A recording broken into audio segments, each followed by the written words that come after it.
오늘은 회화에서 배우는 인물사진 촬영법 그 두 번째 시간입니다. 이 두 번째 시간에는 지난 시간에 모나리자에 대해서 우리가 다빈치 모나리자를 베이스로 해가지고 인물사진 촬영을 어떻게 할 것인지 공부했다 그러면 이번 시간에는 두 분의 화가를 중심으로 해서 여러분들하고 인물사진 촬영법에 공부를 할 텐데요. 첫 번째가 비센트 반 고흐의 작품에서 읽어서 우리가 인물사진 촬영에 어떻게 이용할지, 그 다음에 라파엘의 그림에서 새로운 기법들을 읽어서 또 어떤 형식으로 우리 사진에 적용할지에 대해서 배워보도록 하겠습니다. 자, 이번에는 이제 고흐의 기본적으로 작품을 통해서 우리가 인물사진 팁을 좀 한번 알아보겠습니다. 반 고흐는 여러분들이 자화상서부터 영화로 얼마 전에 영화 상영도 있었지만 잘 아는 그런 그 유명한 화가죠. 그에 대한 기본적인 그가 그린 인물을 통해서 우리가 사진적으로 어떤 팁을 얻을 수 있는지에 대해서 제가 세 가지로 한번 정리를 해봤습니다. 첫 번째가 빛을 자신의 초상화에 이야기하는 도구로 쓰고 있다. 빛 자체가 이야기하는 도구로서 활용되고 있다. 그러니까 여러분들이 사진을 찍으실 때도 빛에 대해서 되게 신경을 많이 쓰셔야 되고요. 그래서 저희가 사진에 비춰라 라는 카테고리에는 빛과 색에 대한 것을 제가 12부작으로 연재를 했습니다. 그래서 빛이나 색에 대해서 조금 감각적으로 이론적 공부가 필요하시거나 조금 더 필드업에서 활용하시고 싶으신 분들은 제가 유튜브 강좌를 해놓은 것을 미리 한번 보시면 도움이 되실 거라고 보고요. 두 번째는 보색을 잘 활용하고 있다. 반 고흐의 작품은 보색을 잘 활용하고 있다라는 게 두 번째 특징이고요. 세 번째는 우리가 보면 이렇게 캐치아이라고 그러죠. 캐치아이, 빛이 들어가 있고 눈동자가 있고 또는 아이 컨택, 눈과 눈이 마주쳐야 좋은 사진이라고 그러는데 반대로 오프 카메라, 즉 시선이 카메라를 보고 있지 않은 형태의 인물을 그림으로 인해서 또 새로운 상상의 힘을 주는 그런 그림이 있기 때문에 여러분들이 이것도 한번 고민해 보시면 어떨까 하는 생각을 해봅니다. 자, 빛을 잘 이용했다. 그래서 여기 제가 이제 가져온 사진 중에 하나가 이제 리논 지역이죠. 반 고흐의 고향이죠. 출생지. 네덜란드 리논 지역의 농부를 그린 그림인데요. 빛이 하나 있어서 되게 어두운 그 공간에서 농부의 초상화를 그려서 전체적으로 어둡고 그 어두운 느낌이 강하면서 일하는 사람의 느낌, 고단한 느낌, 뭐 이런 것들이 강조되는 그런 형태로 초상화를 그렸습니다. 그래서 빛 아래서 그린 거와 이렇게 방 안에서 작은 호롱불 또는 그런 작은 그 광원에 의존해서 그려놓은 그림은 전혀 분위기와 느낌이 다를 수밖에 없는데 이 자체가 작은 광원에 의존해서 그려놓은 초상화라고 보시면 되고요. 이걸 이제 사진적으로 여러분들이 이제 활용하려면 저 같은 경우도 이제 이렇게 라오스의 아카족을 찍었었는데 물론 이제 들고 있는 사진은 제가 그 자리에서 폴라로이드로 찍어서 기념으로 준 사진이고요. 그걸 들고 있는 모습을 저렇게 좀 찍었습니다. 그래서 이 사람은 이제 그 마을 공동체의 어떤 그 뭐랄까요? 주수를 한다 그럴까 아니면 이렇게 의사 역할도 하고 마을의 공동체의 어떤 그 제사도 지내고 이런 사람이죠. 이런 사람인데 이게 밝은 쪽에서 찍어놓으면 뭐라 그럴까요? 좀 이렇게 일반적으로 보이기 때문에 이 사람을 강력한 부분으로 보여주기 위해서 약간 어두운 그늘 쪽으로 가서 찍어놓은 사진이라고 보시면 됩니다. 자, 그 다음에 보색을 어떻게 쓸 것이냐. 반 고흐의 색채 사용은 되게 획기적이었다 해서 많은 책이라든지 논문에 이 문제에 대해서 되게 깊이 있는 연구, 즉 보색의 힘에 대한 연구에 대한 것들이 제시되고 있는데요. 기본적으로 이제 이 그림을 보시면 이제 알겠지만 여러분들이 기본적으로 반대되는 색을 어떻게 갖다 쓸 것이냐. 그래서 반 고흐의 작품에서는 이 보색이 굉장히 자주 사용이 되고 있습니다. 물론 앞에서도 뭐 다른 과정에서도 좀 이야기를 드렸지만 회화를 살펴보시다 보면 기본적으로 세 가지 이하로 색을 사용하고 있습니다. 그 중에 주된 부분을 보색으로 사용을 하죠. 그래서 녹색과 빨강 또는 주황과 파란색, 보라와 노랑 이런 것들을 전부 염두에 두고 찍습니다. 그래서 여러분들이 사진을 찍으실 때도 이 보색에 대한 부분들을 염두에 두고 찍으시면 사진이 도드라져 보입니다. 그래서 제가 샘플을 좀 보여드리면요. 이건 라오스 소수민족인 따이땡족의 할머니를 제가 찍은 사진입니다. 그래서 이 할머니를 찍을 수밖에 없는 이유가 뭐냐면 척 봤을 때 기본적으로 그 연륜이라든지 그 세월이 묻어났고요. 그의 느낌에서 그리고 슬픈 눈이라 그럴까요? 슬픈 눈빛이 좀 사람을 좀 끌어당겼고 그다음에 이 보색으로 목도리 부분과 머리에 올려놓은 부분이 이렇게 보색 처리가 됐기 때문에 시선이 끌려서 다가가서 찍은 사진이 있죠. 물론 이 사진 같은 경우는 이제 거리 스냅 사진이지만 빨간색 차양과 푸른색 옷을 입고 있는 사람 그리고 팔을 뻗쳐서 있는 모습을 찍은 겁니다. 이렇게 이제 보색을 마구마구 잘 사용하시다 보면 사진이 단순해집니다.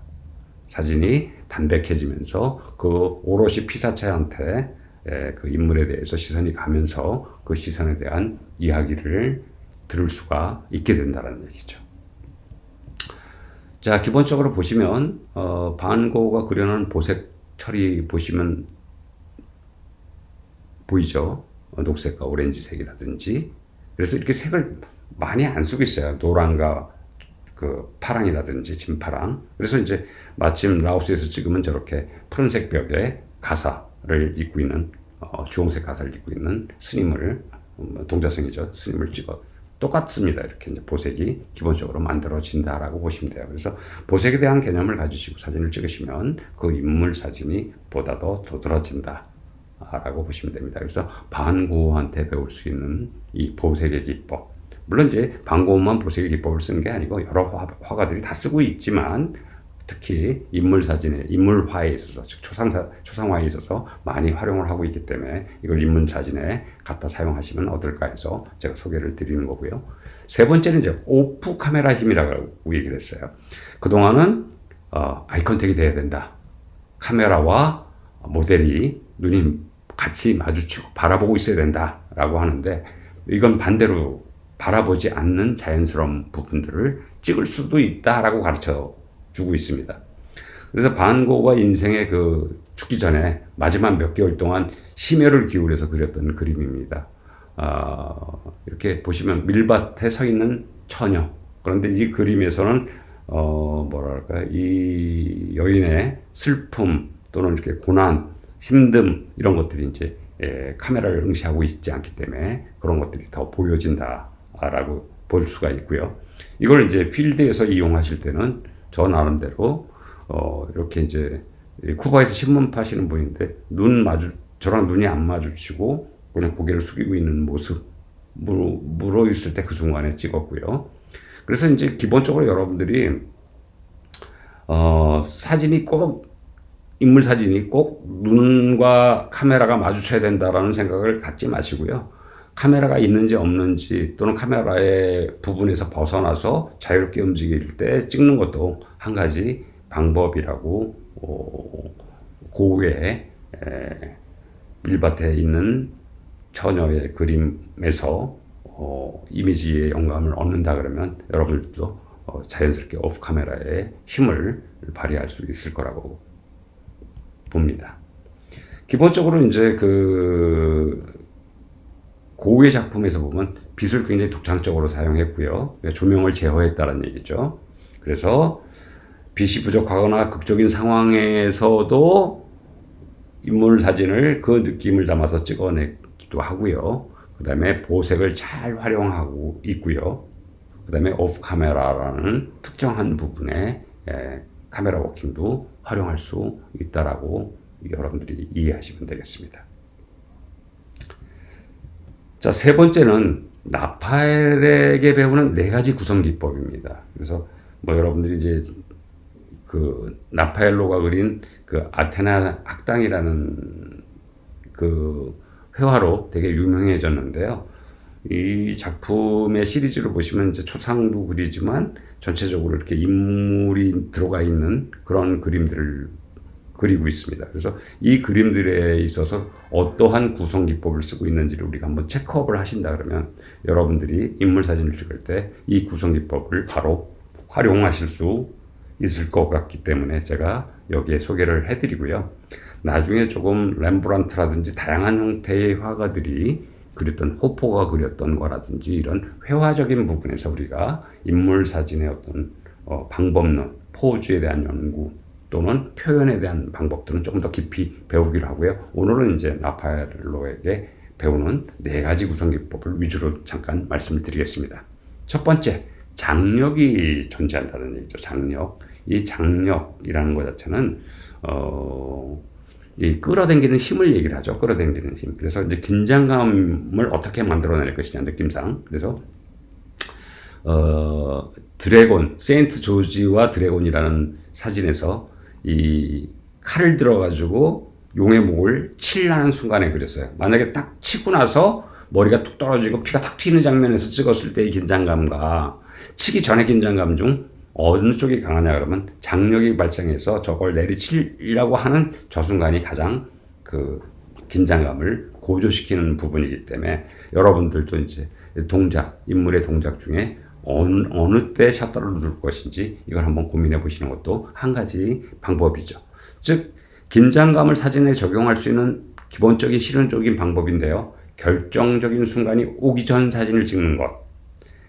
딱 결과가 나타나는 걸 찍어놓으면 우리가 이제 결과가 나왔기 때문에 긴장감이 떨어져 버려요. 그러니까 그 긴장감이 그 결과가 바로 이루어지기 직전에서 셔터를 누른다 그러면 장력이 발생돼서 긴장감을 고조시킬 수 있다라고 말씀드릴 수 있고요. 두 번째는 이제 불확실성에 대한 부분이에요.